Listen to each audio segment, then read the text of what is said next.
En primer lugar, muchas gracias por estar aquí en un día festivo, sobre todo. Y también muchas gracias a la organización de Pint of Science por haberme permitido colaborar con ellos. Me parece que es Me parece que es una iniciativa muy interesante para poder acercar un mundo que muchas veces no compartimos todo lo que tendríamos que compartir, que es el de la investigación, con el resto de la sociedad, porque bueno, pues para eso investigamos, en teoría. La ponencia que voy a explicar hoy, o que voy a dar hoy, se versa sobre el lenguaje y pensamiento. Es cierto que en la pregunta he mentido un poco, porque no sé hasta qué punto os voy a poder dar instrumentos para que se realice el cambio social, pero sí lo que esperaría es que después de la charla, pues a lo mejor tuviéramos un poco más de conciencia de cómo usamos las palabras y de dónde vienen y a dónde pueden llegar a ir, ¿no? Entonces, en primer lugar, quiero plantear una pregunta que nos encontramos muchas veces cuando estudiamos lingüística o al principio a lo mejor de nuestra carrera en ese ámbito, y es, ¿realmente pensamos por qué hablamos o hablamos por qué pensamos? ¿No? ¿Qué vino antes, el huevo o la gallina? Que es también un poco la típica diatriba que nos contaban de pequeños en el colegio, que nos preguntaban. Bueno, aquí, de una forma muy somera y muy resumida, hay que pensar que en cada uno de esos puntos se podría escribir y hablar mucho sobre ellos. Entonces es de una forma muy somera y muy general. Os quiero contar pues algunos ejemplos de cómo se ha llegado a pensar que si hablabas un idioma obligatoriamente ibas a tener solo una forma de ver el mundo y no ibas a poder entender otra. El típico ejemplo a lo mejor de los esquimales, que tienen un montón de palabras para denominar la nieve. Eso no quiere decir que uno de nosotros realmente no podamos entender todos esos distintos conceptos, esos distintos matices. Entonces, esa primera parte se englobaría en la hipótesis Safiry-Whorf. Y a colación de esa hipótesis es que no se leen, pero os las voy a contar, que las tengo aquí en la chuleta. Una fotografía que dice Untranslatable Words, palabras intraducibles. Y es un ejemplo, son unas tarjetas en las que un lingüista alemán ha ido recopilando distintas palabras en distintas lenguas del mundo que pueden ser conceptos complicados a la hora de entender, pero que cuando os diga la explicación sí se va a entender muchísimo mejor. La primera, que es una palabra alemana, que voy a intentar pronunciar, pero me vais a disculpar porque no... Waldeinsamkeit, que quiere decir la soledad del bosque. Y es un sentimiento de soledad, de estar feliz solo en el bosque y conectado con la naturaleza. Incluso hay un poeta alemán que escribió todo un poema sobre ese concepto. Claro, no es lo mismo una palabra que toda la frase que acabo de decir, pero lo podemos llegar a entender, ese sentimiento. Y la otra, la cortita, es duende, tener duende, que es verdad que es una expresión que a cualquier español nos va a sonar y vamos a entender lo que quiere decir, pero es cierto que si otra persona la escuchara, aunque hablara el idioma, le resultaría totalmente extraña, ¿no? Y es algo muy cultural, también se puede explicar. Vale, con eso es solo un pequeño ejemplo para decir que la primera hipótesis, con el tiempo, se ha ido, su versión más fuerte, digamos, se ha ido quedando anticuada. Luego se llegó a creer que modificando totalmente las palabras se podía llegar a modificar el pensamiento, bueno, a la inversa. Y uno de los exponentes, lo he usado también, obviamente los perros no hablan, pero lo he usado porque es un experimento que conocemos casi todos, del perro de Pavlov, ¿no? Que con la campanilla pues se ponía a salivar porque sabía que venía la comida. El tema es que no siempre le salió con todos los animales, claro, porque había otras variables como la personalidad, aunque no sea persona del perro, pero otros rasgos que el animal podía tener que no entraban dentro de las variables que se estudiaban. De ahí pasamos a Chomsky, que fue el primero que sí unió totalmente el lenguaje con los constructos mentales, diciendo que realmente eran lo mismo, sencillamente una era la expresión del otro y viceversa. Obviamente no estoy haciendo referencia a una persona que por lo que sea tenga un problema físico y no pueda hablar. Si hay otros tipos de lenguaje, el de signos es otro tipo de lenguaje que no se habla.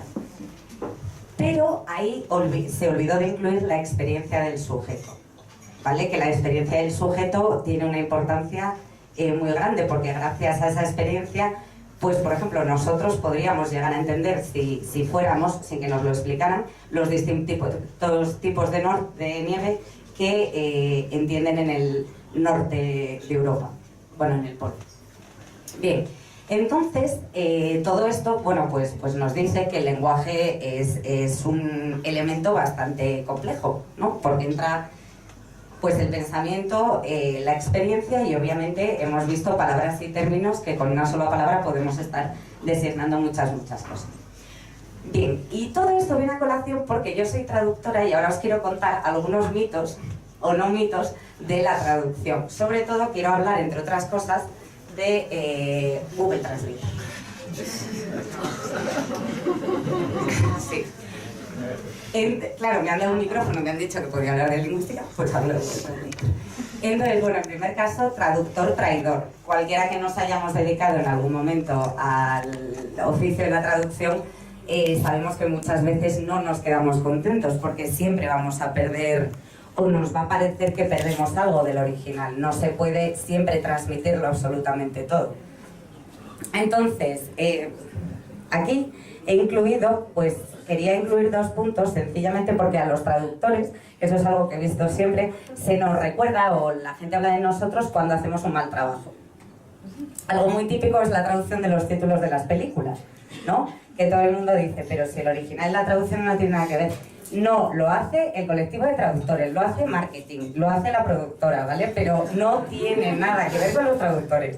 Entonces esto es muy importante, porque suele ser más temas de venta y de marketing que nuestro trabajo. Y luego, por ejemplo, quería resaltar una traductora que es muy buena, también porque la productora que lleva esta serie ha contado desde el principio hasta ahora con ella, entonces ha acuñado todo un lenguaje, ¿no? Que sería la traductora de Los Simpson. Hay muchas expresiones del bar, por ejemplo, multiplícate por 0, que si las escuchamos nos van a remitir directamente a la serie. Pero en el caso de Matt Groening, en todos los traductores que ha utilizado, él los entrevistó personalmente, que esto no pasa nunca, y es gente que lleva toda la vida trabajando con él desde que salieron los primeros episodios. Entonces, obviamente, ella ha inventado el lenguaje de Los Simpson para por lo menos los oyentes españoles. Es muy buena traductora. Y por último os quería hablar de una... Bueno, antes de hablaros de The Arrival, os quería hablar de Google Traductor.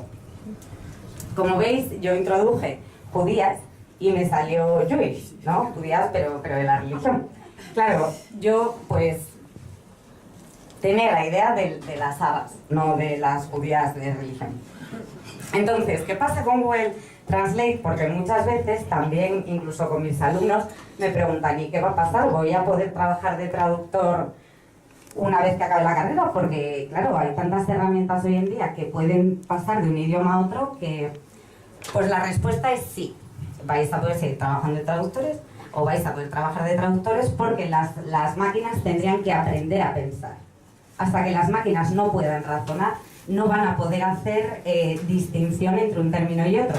Es verdad que Google Translate, quienes han diseñado esta herramienta han sido muy inteligentes, porque además, bueno, de la alimentación de corpus que tiene la herramienta, digamos que tienen unas partes en las que puedes hacer comentarios y hacen mucho caso a los comentarios de los internautas, entonces van limando poco a poco muchas asperezas, pero con una palabra puede no haber tanto problema porque es verdad que debajo tenemos más opciones, pero con una frase es casi imposible que lo traduzca, por no decir absolutamente imposible, al nivel de un ser humano. Tendría que aprender pragmática, contexto, experiencia, ¿vale? Todo lo que dijimos antes que conformaba el lenguaje y el pensamiento lo tendrá que aprender la máquina.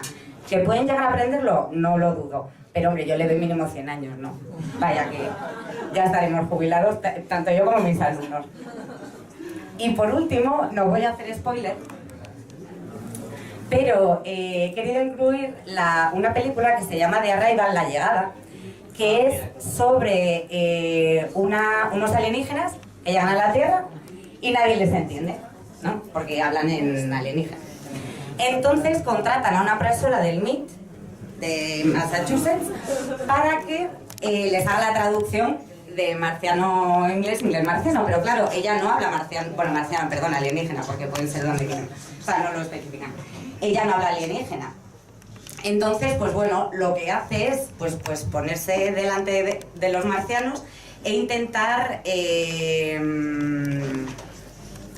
aprender su idioma a base pues de gestos que pueden creer más o menos universales. Entonces, esta película es muy interesante porque se basa en la teoría que os expliqué, en la hipótesis Sapir-Whorf del principio, porque una vez que consigue aprender el lenguaje, entonces aprende a ver el mundo exactamente igual que los alienígenas. Lo cual, pues, sería muy improbable, aunque aprendiera su idioma. Pero bueno, es bastante interesante. Y ya para finalizar, tenía más diapositivas, pero veo que me pasa mucho el tiempo. Entonces, para finalizar, solo os quería decir que The Arrival es muy curiosa, como muchas otras partes del cine o películas clásicas y modernas, porque a pesar de que la protagonista es una mujer, no se podría considerar una película feminista. Y os quiero enseñar una viñeta de una autora que se llama Beschel, de 2004, es de un libro que se titula Unas bollos de cuidado, y básicamente una le cuenta a la otra una regla que ha decidido implantar cada vez que vaya a ver una película. Tiene que haber una mujer, o dos mujeres mínimo, perdón, y esas dos mujeres tienen que estar hablando al menos durante 10 minutos sobre algo que no sea un hombre. Os reto a que series, películas, etcétera, etcétera, da igual que sea hijo, pareja o padre, no pueden hablar de un hombre. Os reto a que intentéis encontrar películas y series de esas características, ¿vale? Hay muy pocas. Y tengo que cortar porque me quedaría la mitad de la presentación. Muchas gracias. No me das para hacer el cambio.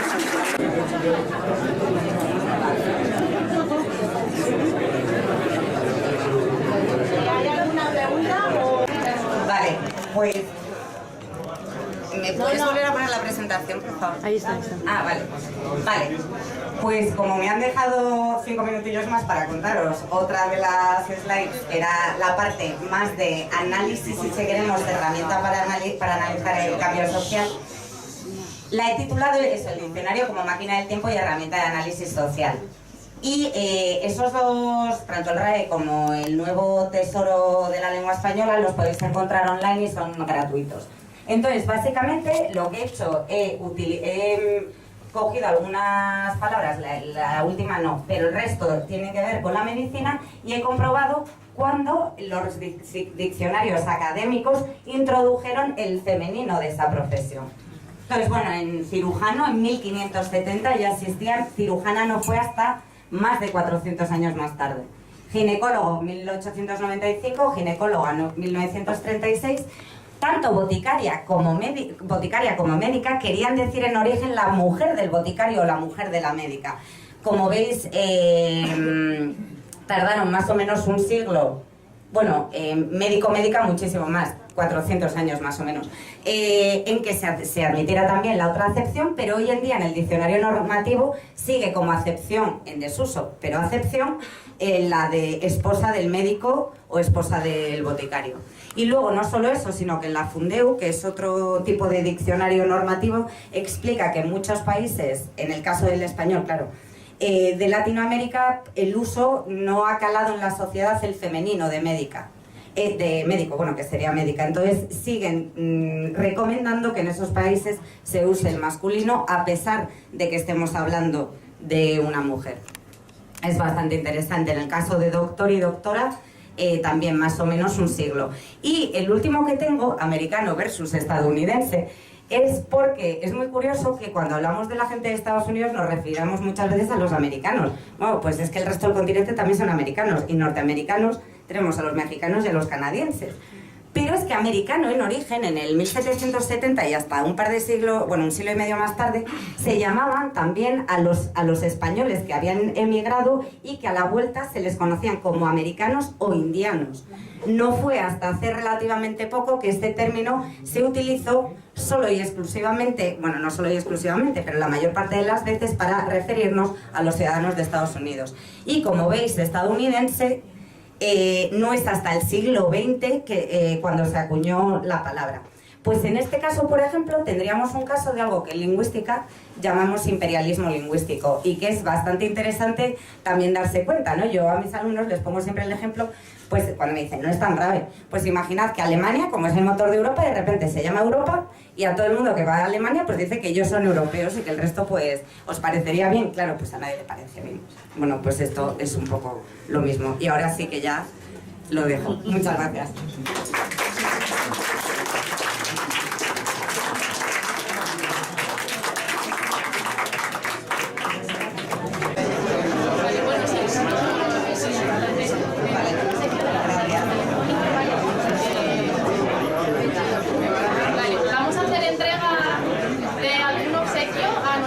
Gracias a nuestros patrocinadores tenemos un libro para ella, un posavasos súper chulo del Spino Science que podréis conseguir en el juego final del Kahoot, ¿vale? Y bueno, pues el diploma que certifica la participación. Muchas gracias.